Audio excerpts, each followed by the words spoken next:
e hoje a gente vai falar sobre a trilogia Grisha. Gente, vocês não têm noção de como eu tava ansiosa pra gravar esse vídeo, pra falar pra vocês tudo que eu pensei sobre essa trilogia. Eu acho que foi um dos vídeos mais pedidos da história do canal, mas vamos lá! Esse vídeo vai funcionar da seguinte maneira. Primeiro eu vou dar uma sinopse geral do primeiro livro pra vocês entenderem do que se trata, caso vocês não tenham lido. Vou falar o que você pode esperar do segundo e o que você pode esperar do desfecho, pra depois a gente partir pra parte de spoilers e eu falar com spoilers o que eu achei de cada um dos livros, o que eu achei da trilogia como um todo. E por favor, vamos discutir tudo nos comentários e vamos lá. Antes de começar realmente a sinopse do primeiro livro, deixa eu explicar como é que funciona esse mundo. A gente tá em um lugar, num universo, onde existem os Grishas, que são pessoas que dominam a pequena ciência, como eles chamam. Basicamente, essas pessoas têm uns poderzinhos. Os Grishas são divididos em 3 ordens. Eu não lembro mais ou menos como ficou no português, mas são os que mexem com os elementos, são os que mexem com o material e são os que mexem com o corpo. E todos os Grishas são liderados pelo Darkling, que é um Grisha mega super power poderoso que consegue invocar a escuridão. Começando então no primeiro livro, a gente conhece a Alina. Ela é uma órfã que morou, praticamente desde que ela consegue se lembrar, num orfanato com um outro órfão que sempre foi o melhor super amigo dela, o Mal, ou Mali, como foi traduzido. E é óbvio que ela é apaixonada por ele. Quando eles crescem, quando eles estão ali com seus 16 anos, eles vão pro exército, como todo jovem no reino de Ravnica. E no exército, o Mali fica como um rastreador e a Alina fica como uma cartógrafa, até que eles têm uma missão que é atravessar a Dobra das Sombras, que nada mais é que meio que um nada de escuridão no meio do reino, que um Darkling, há muito tempo atrás, que ficou meio doido, criou e causou, assim, uma destruição. Toda aquela parte dentro desse cantinho de sombras aí, não tem nada, é terra morta, e lá dentro existem umas criaturas muito grotescas que matam quem atravessa, então é uma travessia super perigosa. A Alina tá morrendo de medo, e quando eles fazem essa travessia, eles são atacados por esses bichos. E aí acaba se descobrindo que a Alina é uma Grisha. Mas não qualquer Grisha. Ela é uma conjuradora do sol. Ela é exatamente o oposto ao Darkling. Ele consegue conjurar sombras, ela consegue conjurar luz. E não tem ninguém como ela, né?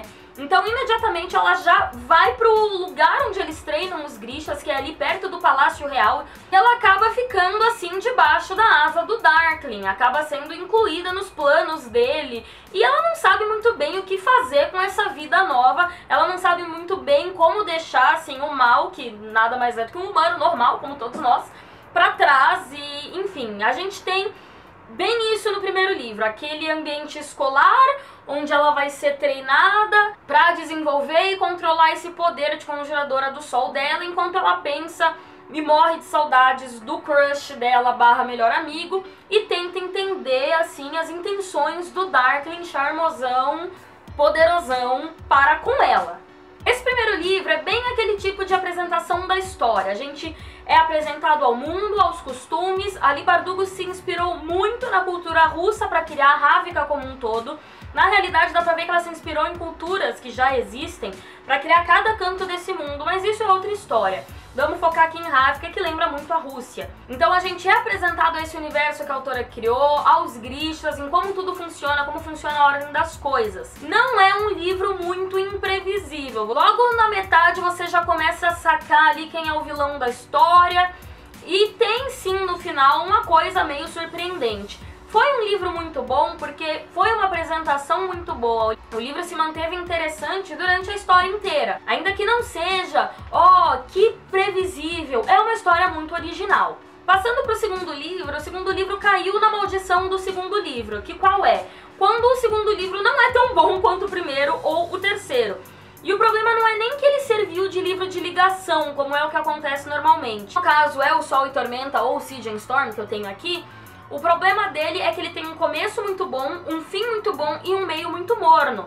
Eu falei da leitura desse livro aí pelos meus vlogs, e é bem isso, o começo foi ótimo, de repente o livro ficou morno, e nos últimos 5% do livro a merda eu vou no ventilador, tudo virando de ponta cabeça, pá, acabou. Já o terceiro, eu posso dizer pra vocês com toda a certeza do meu coração que vai agradar, vai surpreender. Foi o melhor livro da trilogia.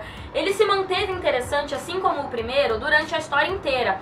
Mas ele foi muito mais emocionante, ele foi muito mais intenso e a melhor parte, ele foi muito mais imprevisível. Então ele foi justamente o que os outros dois não foram. Ele foi imprevisível, coisa que o primeiro não foi, e ele foi muito acelerado, ele foi muito, assim, interessante, intenso, coisa que faltou no segundo. Então, resumindo, o que você que ainda não leu essa trilogia pode esperar é um sistema de magia muito interessante, uma protagonista que você gosta, mas talvez não ame, mas ok. Um romance bosta, é sério, não vou mentir aqui. E um final bem interessante de ser debatido, que é o que a gente vai fazer agora. Vamos pular da parte de spoilers. Se você ainda não leu a trilogia e não quer saber nenhum spoiler, pare por aqui. Muito obrigada por assistir. Se você quer debater o resto da coisa toda comigo, permaneça e vamos começar a falar. A primeira coisa que eu tenho pra falar sobre essa trilogia é que, pra mim, a Alina nunca teve jeito pra ser quem ela era. Tipo, tem uma citação no segundo livro que a Zoya fala pra Alina que ela nunca vai gostar dela, que ela não entende porque ela nasceu com todo esse poder, porque ela é comum, ela é desajeitada, ela não é nada demais, mas se ela vai salvar os Grishas, se ela vai salvar a Ravika, então a Zoya iria segui-la. E é bem isso. A Alina não. A Alina não serve, não servia, nunca serviu pra liderar o segundo exército, que eram os tais dos planos, pra ser rainha do lado do Nikolai. Gente, não. A gente consegue ver claramente no primeiro livro que ela é uma menina normal, que ainda que no primeiro ela fique bem encantada com o fato dela ter os poderes, que ela não nasceu muito pra aquela vida. Se ela fosse uma Grisha qualquer, tá bom. Mas todo esse poder, toda essa responsabilidade de ser a única conjuradora do sol, nunca combinou muito com ela. E a gente percebe mais isso na insistência que ela tem de voltar pro mal. A gente vai falar dele já já. Mas eu sempre achei que o que a Alina precisava era pegar o mal, Mali, whatever, ir pra algum lugar e ter uma vida tranquila, que é exatamente o que aconteceu, gente. Então, só teve uma coisa no final, e a gente já vai chegar no final também, que me desagradou, mas não foi o fato da Alina ter largado tudo e ter ido brincar de casinha no orfanato com o mal.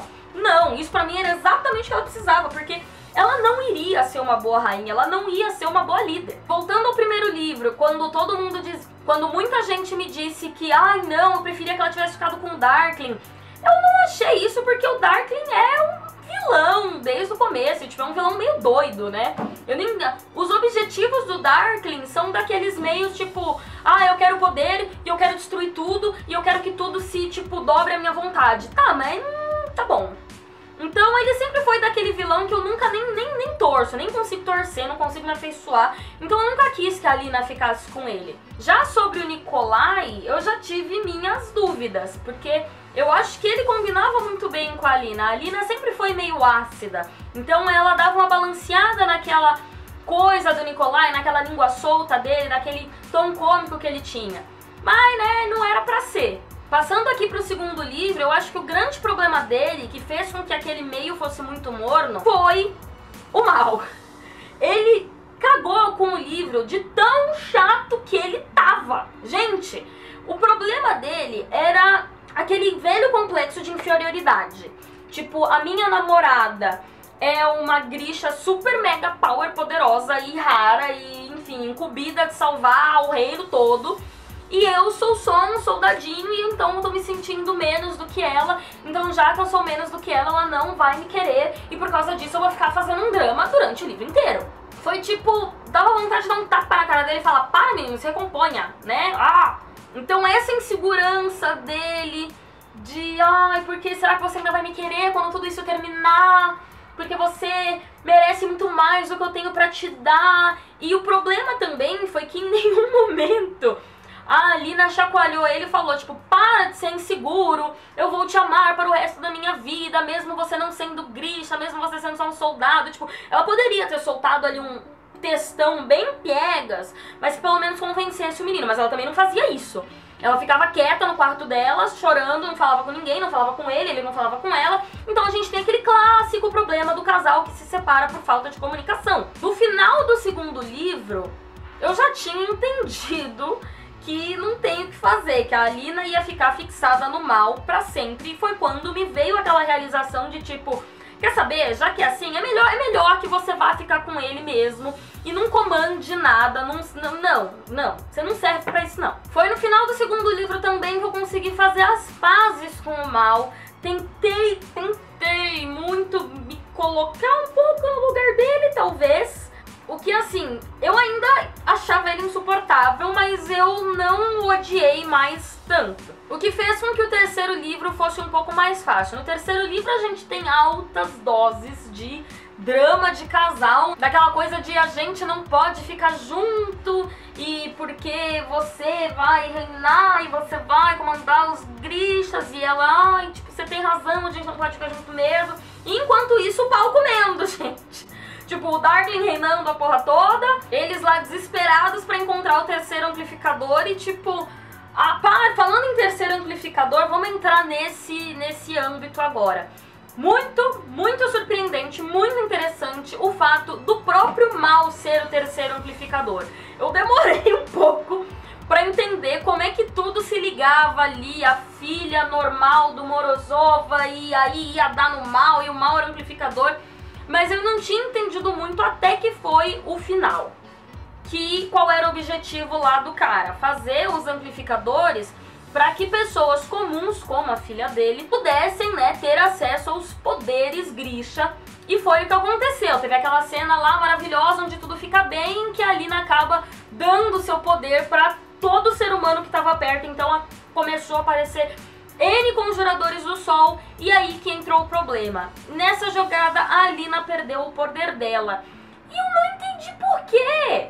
Tipo, não tinha por que ela ficar sem o poder dela. Eu achei isso muito sem graça. Tipo, tá, tudo isso pra ela ficar sem o poder do sol no final, gente. Tipo, tá bom, eu já falei que eu não achei ruim o final dela se casar com o mal e administrar lá o orfanato, brincar de tiquititas com ele, tudo bem. Eu não achei um final ruim, foi um final bem fofo. Mas por que ela não podia continuar com os poderes? Já tem um monte de conjurador do sol ali e não precisam mais dela, mas ela podia continuar com os poderes dela. Ou ela poderia continuar com o mal como ela queria, mas morando no pequeno palácio e ajudando a treinar os conjuradores do sol que ela mesma criou. Então, né, meio que seriam responsabilidade dela. Mas não! Ela perde o poder, vai morar lá no fim do mundo, tipo com ele escondida, recebe umas visitas de vez em quando dos 3 que ela elegeu pra liderar os Grishas, o que eu achei muito legal, e de vez em quando recebe umas visitas do Nikolai. Ah, tá. Foi a única parte que eu realmente não entendi o sentido. Mas eu tenho fé, eu tenho esperança que no tal do livro do Nikolai, que será lançado em 2019... a Alina irá aparecer novamente de alguma forma relevante. Ou nem que seja só uma menção honrosa, só pra gente saber como é que estão as coisas. Mas eu realmente não acho que ela deveria ter perdido o poder dela. Também me perguntaram o que eu achei do final do Darkling, o que eu achei da morte dele. Não achei nada, né, gente? Eu já sabia que ele ia acabar morrendo, acho que desde o começo da história, desde o primeiro livro, que eu falei que é previsível. No meio da história a gente já consegue se ligar que o vilão da história toda vai ser o Darkling. O cara chama Darkling, você acha que ele não vai ser o vilão? Eu também já tinha me tocado que pra as coisas dar certo ele teria que ser realmente eliminado do jogo, que não haveria redenção pra ele, ao contrário do que a mãe dele achava. Inclusive tá aí a estrelinha dourada da surpresa do primeiro livro, foi justamente essa revelação que a mãe do Darkling era a Baghra, e que na realidade foi ele que criou a dobra das sombras, das trevas, não lembro como isso foi traduzido, há N anos atrás. E claro, aí todas as estrelinhas douradas vão pro último livro, quando a gente descobre que Baghra nada mais era do que filha do cara que inventou os amplificadores. Então, essa parte familiar, genealógica, aí a Leigh Bardugo arrasou. Sobre o conflito principal, ainda é aquela coisa que você aceita, mas que quando você para pra pensar muito a fundo, você encontra umas falhas de raciocínio, talvez. Tipo, o Darkling era o vilão por quê? Porque ele queria controlar os poderes da Alina pra ele comandar Ravnica no lugar do rei. Tá bom. Como ele queria fazer isso? Com os amplificadores. Tá bom. Por que ele queria fazer isso? Porque ele gosta de poder? Imagino que sim, né? Era isso. É aquilo que eu falei, é aquele personagem que quer comandar tudo, que quer destruir tudo, por quê? Porque ele quer e porque, no caso, ele pode. Pelo menos ele achou que poderia. O que me deixou mais feliz, resumindo então esse vídeo que já está ficando longo, foi como Ali Bardugo, isso vai ser engraçado, o que me deixou mais feliz sobre a trilogia Grisha foi saber que Ali Bardugo expandiu e aprimorou e poliu e aperfeiçoou esse mundo que ela criou na duologia de Six of Crows. Ali a gente conhece Ravka e sabe que aquilo foi completamente inspirado na Rússia. E daí a gente escuta só umas menções sobre Kert, sobre Fjerda, e tá aí. Mas são só menções. Quando a gente entra na duologia de Six of Crows, que a gente consegue ter certeza que Fjerda é completamente um universo ali escandinavo, gente. Você consegue imaginar muito, não só pelo tipo físico das pessoas, mas por nomes, por características, pela paisagem. Você consegue imaginar ali, tipo, Finlândia, Suécia, Noruega. Assim como em Ketterdam, que é o lugar onde se passa a duologia, tipo, na maior parte do tempo, é óbvio que é igual a Amsterdã. Gente, os nomes todos lembram holandês. E eu vi uma pessoa que falou que Ketterdam foi inspirado em Veneza. Veneza? Veneza onde? O lugar é Amsterdã todinho, gente. É até o nome, Ketterdam. Então saber, e caso você não sabia, porque ainda não leu a duologia Six of Crows, saiba que ela vai pegar esse universo que ela criou e ela vai polir até ele ficar brilhando, de tão bem feito. E aí você vai pegar algumas menções, alguns nomes, alguns costumes que vão fazer você lembrar dessas culturas que eu falei, e aí você vai ver que foi muito, muito bem pensado. E no fim, então, a trilogia Grisha foi aquele tipo de livro de fantasia que já é meio que clássico, aquele tipo de universo que já ficou clássico, porque é tão original, é tão dela, tão da autora, tão que ficou assim na nossa cabeça. E é claro, eu sou muito grata a Ali Bardugo por ter criado tudo isso. Então, querendo ou não, todos os elementos básicos do YA estão ali. A gente tem a protagonista insegura, que acaba tendo que reconhecer a própria força e o próprio poder. Claro que essa protagonista é apaixonada por alguém que no começo não a ama de volta, e que depois a gente tem ali o basiquíssimo triângulo amoroso, que quase nem é tanto um triângulo assim. Ali em nenhum momento, eu acho pelo menos, em nenhum momento ela ficou realmente tentada a se casar com o Nikolai. Ela pensou, ela considerou, mas no fundo ela sabia que aquilo nunca foi uma opção e que nunca seria, que pra ela sempre seria o mal. Mas encerrando então esse vídeo, era isso que eu tinha pra pôr pra fora sobre a trilogia. Mais uma vez, falem pra mim nos comentários tudo que vocês quiserem discutir, que vocês concordam, que vocês discordam. Se você não for inscrito no canal, clica lá embaixo, se inscreve, dê o seu like no vídeo. Vejo vocês no próximo. Muito obrigada por assistirem, beijo e tchau!